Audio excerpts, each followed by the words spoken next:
Hi everyone, this is Santosh. You are welcome to my channel. यो चाहिँ time pass बसिरहेको यसो यसको फर्मामा सानो चाहिँ अब सेलोपट बनाउनु गइरहेको छु। हामीले चाहिँ अब यस्तो सानो चाहिँ अब छ भने यस्तो पटहरू छ भने यसबाट फर्मा बनाएर फर्माको रूप लिएर यसलाई चाहिँ हैन अब हामीले सबै सेप अर्को निकाल्न सकिन्छ। ओके,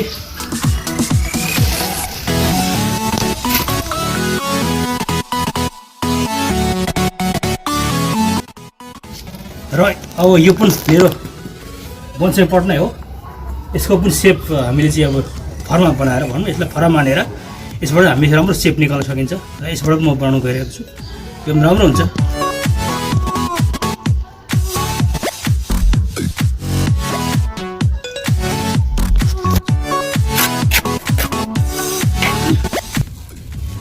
अलिक यसमा सिमेन्ट चाहिँ बढी हाल्नुपर्छ। अलिक बढी हाल्यो भने अब माल पनि त्यसअनुसार जति धेरै हाल्यो त्यति स्ट्रङ हुन्छ। किनभने यो चाहिँ पतला बनाउनुपर्छ हामीले हैन। त्यसको लागि हामीले चाहिँ अलिक सिमेन्टको मात्रा अलिक धेरै हाल्नुपर्छ, राम्रो हुन्छ।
अब यसलाई फेरि घोलामा अरू कलर लगाएर पनि हामीले चाहिँ गर्न सकिन्छ, दिन सकिन्छ, चिल्लो बनाउन सकिन्छ फेरि चाहिँ। अनि पछि फेरि यसमा खुट्टाहरू ठक्कै राखिदियो भने हुन्छ। अलरेडी यसको तल बेस पनि छ, अलिक खाल्डो छ, बिचमा उठेको छ। यो पनि अब बेस बन्छ, कुनै प्रब्लम छ यसको लागि हैन। ठिक छ।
अब यो मेरो चाहिँ अन्तिम कार्य जस्तो हो बन्साई पटको है। सबै बनाइसकेपछि यस्तो भएको छ अहिले हेर्नुहोस्। अब यसलाई चाहिँ मैले चाहिँ पेन्टिङ गर्न लागेको छु यिनै मैले थप पेन्टिङ गर्नुको उद्देश्य चाहिँ यो चाहिँ अब चाहिँ वाटरप्रुफको काम गर्छ होइन। अब ढाडिँदैन केही हुँदैन, लेउहरू लाग्दैन। मैले पेन्टिङ गरेँ भने चाहिँ वाटरप्रुफको काम गर्छ। त्यसले गर्दाखेरि मैले चाहिँ गर्न लागेको छु। ओके, यसरी छ। मैले हेर्नुहोस् यस्तो अवस्था छ हेर्नुहोस् भनेको लास्टमा राम्रो छ हेर्नुहोस्। तल लगाएको छु यो खुट्टा पनि हेर्नुहोस्, भित्र यस्तो छ।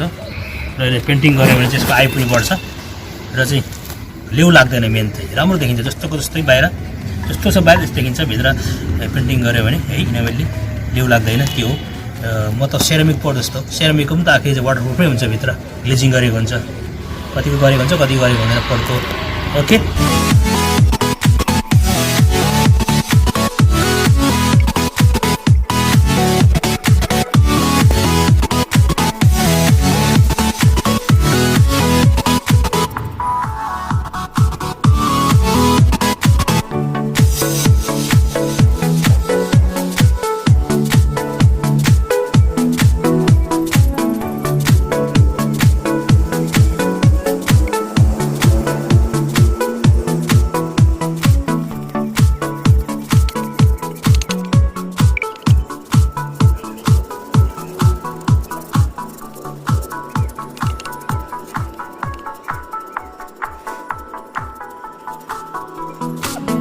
ओके, मेरो पेन्टिङ डेन्टिङ पनि सकियो।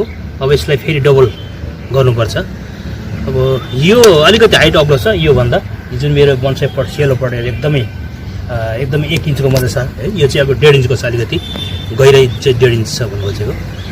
पेन्टिङ डेन्टिङ सक्यो मेरो। ओके, अब यसरी तपाईँले चाहिँ अब घरमा यस्तो विभिन्न किसिमको भाँडा छ भने त्यसलाई चाहिँ फरमा मानेर यस्तै चाहिँ विभिन्न किसिमको सेप निकाल्न सकिन्छ बन्साई पटहरू। अब यो चाहिँ रेक्टेङ्गल सेपको हो, यो चाहिँ रेक्टेङ्गल सेपको होइन। अब यो चाहिँ अब स्क्वायर सेपको छ। यसरी बनाउन सकिन्छ। अब हामीले बजारमा अब भने जस्तो अब बन्साई पटहरू पाइँदैन होइन। अब पाइँदैन भन्दा हुन्छ।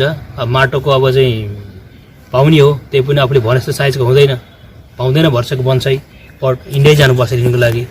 त्यसैले गर्दाखेरि हामीले बन्साई पट चाहियो भने यसरी घरमै हामीले चाहिँ क्रिएसन गर्न सकिन्छ। यसरी विभिन्न किसिमको चाहिँ अब भाँडाहरूलाई होइन अब चाहिँ आफ्नो घरमा हुन्छ त्यस्तै खालको, त्यसलाई चाहिँ फर्मा मानेर फर्मा लिएर त्यसलाई चाहिँ फर्माको रूपमा त्यसलाई चाहिँ परिणत गरेर जस्तोको जस्तै सेपहरू यसरी निकाल्न सकिन्छ। तपाईँहरूलाई जस्तो मैले गरेर देखाएँ यसरी तपाईँ गर्नुहोस्। यदि अब तपाईँलाई चाहिँ अब बन्साई पट चाहिएको छ भने होइन, यसरी चाहिँ बन्साईलाई अलिकति बन्साई प्लान्टलाई फोकस गरौँ र यसरी चाहिँ हामीले घरमै बसेर बसी बिहालो कोरोना भाइरसको सङ्क्रमणले गर्दाखेरि अब बाहिर चाहिँ निस्कन अब गाह्रो छ अहिले। त्यसले गर्दाखेरि एउटा टाइम पास जस्तो हुन्छ होइन, आफूलाई चाहिँ थप अब चाहिँ प्रयोजनको लागि पनि अब हुन्छ यो सबै। अन्ततगत मेरो कार्यलाई यही थाती राख्न चाहन्छु। यदि मेरो यो छोटो कार्यलाई मन पर्यो भने मेरो च्यानललाई अलिकति माया गरिदिनु होला, सब्सक्राइब गरेर नोटिफिकेसन बेल दबाइदिनु होला। मेरो अनुरोध छ हजुरहरू सबैलाई। Okay, thanks for watching this video भन्न चाहन्छु। Okay, bye, see you. Thanks for watching this video. If you like this video, please don't forget to like, share and comment. And finally, please subscribe my channel and hit the bell icon. Thank you so much.